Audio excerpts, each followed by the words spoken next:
Hello everyone, इस video में हम पढ़ेंगे इंग्लिश एनसीईआरटी क्लास 7th का चैप्टर 3 और इसमें हम देखेंगे question answers Gopal and hilsa fish के। तो स्टार्ट करते हैं। क्वेश्चन नंबर 1 है, why did the king want no more talk about the hilsa fish. तो जो किंग थे उनको क्यों नहीं चाहिए थी अब और भी बिल्कुल भी ज़्यादा बात हिल्सा फिश के बारे में। तो इसका आंसर है, The king did not want more talk about the Hilsa fish because he was fed up of listening only about Hilsa fish।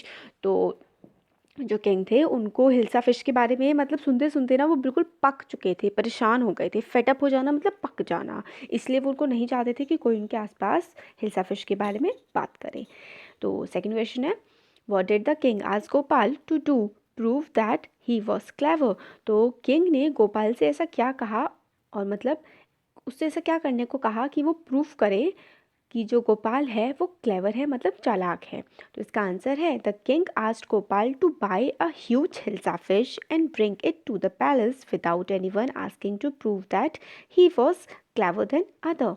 तो इसमें किंग ने गोपाल से कहा कि वो अगर खुद को क्लेवर प्रूफ करना चाहता है कि वो हाँ सच में चालाक है, क्लेवर का मतलब होता है चालाक, तो वो क्या करे, एक बहुत ही बड़ी सी हिल्सा फिश लेके आए और पैलेस तक लेके आए हिल्सा फिश को। मगर इस तरीके से वो हिल्सा फिश को लाए कि कोई भी रास्ते से लेकर उसके घर से लेकर के किंग के पैलेस तक हिल्सा फिश का कोई नाम ही ना ले। इस तरीके से अगर वो सच में क्लेवर है तो ऐसा करके दिखाए, ऐसा किंग बोलता है गोपाल से। अगर आपको चैप्टर देखना है तो प्लेलिस्ट में जाके चैप्टर देख सकते हैं, मैंने पूरा चैप्टर कंप्लीट कर रखा है ये वाला।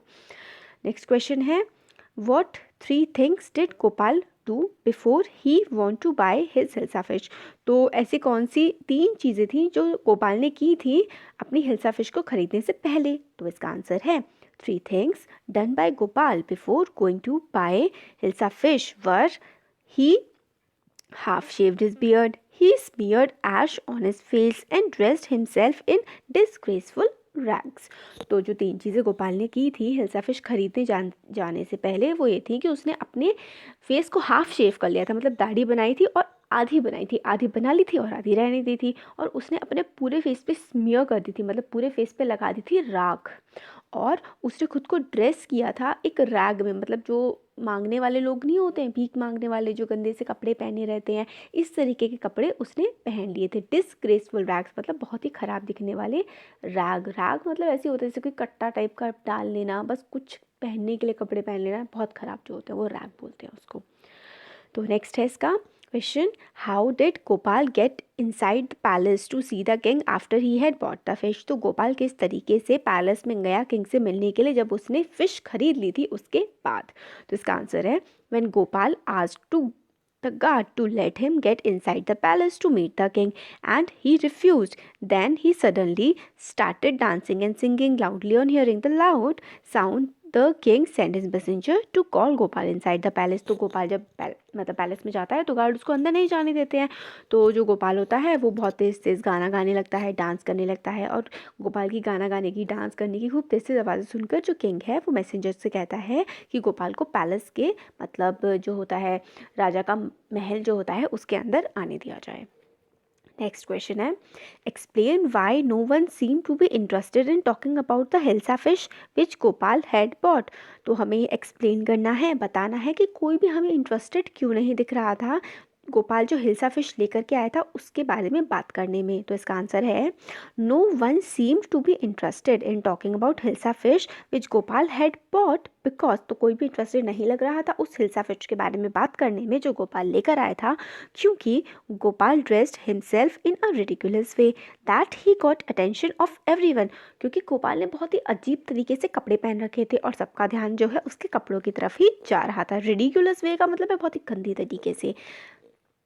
His funny appearance was the center of attraction, so no one talked about Hilsa fish। तो उसकी जो फनी सी अपीयरेंस थी, जो खराब से कपड़े थे, वो सेंटर ऑफ अट्रैक्शन बन गए थे। मतलब सबका ध्यान सिर्फ उसके कपड़ों की ही तरफ था, उसके लुक्स की तरफ था कि वो कैसा बन करके आया है, और इसीलिए किसी ने भी हिल्सा फिश के बारे में बात नहीं की। अब ट्रू फॉल्स है ये देख लेते हैं। तो the king lost his temper easily. तो जो किंग है उसको एकदम से गुस्सा आ जाता था। तो हाँ, तो ये बात तो बिल्कुल सही है, तो ट्रू है। Lost his temper, lost temper का मतलब होता है गुस्सा आ जाना।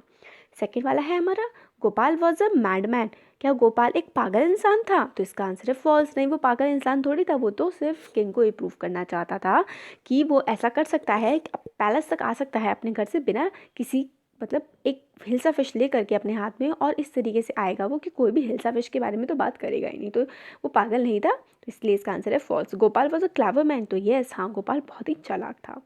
फिर नेक्स्ट है Gopal was too poor to afford the decent clothes. नहीं नहीं, ऐसा तो नहीं था, फॉल्स है, क्योंकि उसने तो अपना जो हुलिया बनाया था वो इसलिए बनाया था ताकि वो, जो किंग ने उसे चैलेंज दिया था कि तुम आओ अपने घर से मेरे पैलेस तक बिना हिल्सा फिश का नाम बुलवाए किसी से, तो वो ये चैलेंज को पूरा कर रहा था। फिर नेक्स्ट है the king get angry when he was shown to be wrong. तो किंग को क्या गुस्सा आया जब गोपाल ने किंग को रॉन्ग प्रूफ कर दिया? तो नहीं, गोपाल को किंग को गुस्सा नहीं आया, तो इसका आंसर भी फॉल्स है। तो यहाँ पे हो गया हमारा चैप्टर कंप्लीट। तो मैंने चैप्टर जो है पूरा इसका एक्सप्लेनेशन जो है वो मैंने एक अलग वीडियो में कर रखा है, आप वो प्लेलिस्ट में जा करके देख सकते हैं। और अगर आपको ये वीडियो अच्छा लगा तो वीडियो को लाइक कर दीजिए और कमेंट कर दीजिए अच्छा सा, और इसको चैनल को हमारे सब्सक्राइब भी कर लीजिए और अपने फ्रेंड्स के साथ इसको शेयर भी करिएगा। Thank you.